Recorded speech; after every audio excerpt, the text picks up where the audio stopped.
Baka so, ang ganda mo na maglinis. Kaya sabi ko, huwag na lang lagyan ng Q-tex.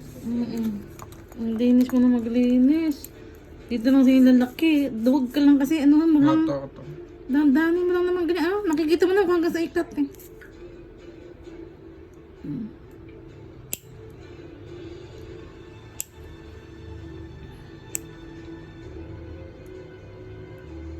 Mas malinis ka pa maglinis kay Mikay.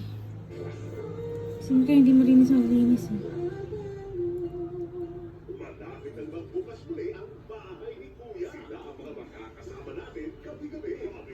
Ito mo, pag lagi mo palang ginagawa, mahahasa ako. Hindi ko wala natunan sa buko ko. Hindi ko lang natunan. Hindi mo lang natutunan? Sa kuko mo. Ha? Sa kuko mo. Sa kuko ko? O, diba? Kinatkat ko ay ganito ba? Oo, gano'n. Nakikita mo naman kung hanggang saan yung ano. Nakaangat. Hindi nakadikit yung kuko.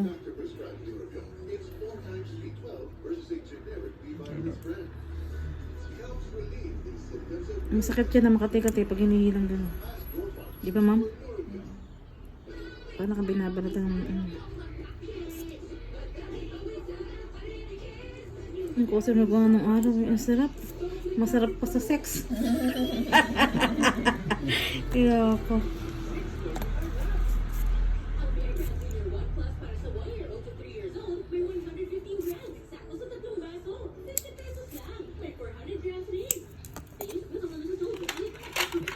Kaya pumupuro siya ng nipper box kasi walang lagay na ganyan.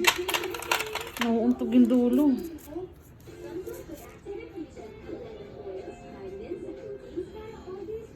Pagkatapos ito box, linisin mo na ano.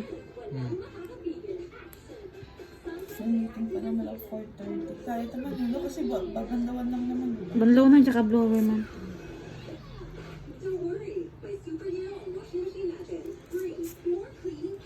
Matagal siya maglinis pero malinis na naman. Yun na yung perfect.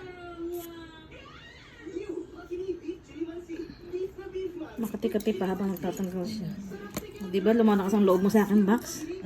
Susunod, di ko na magigilid. Ayan na, makikita mo kung hanggang saan. Basta ididiretso mo na kung hanggang saan. Huwag mo lang overcut.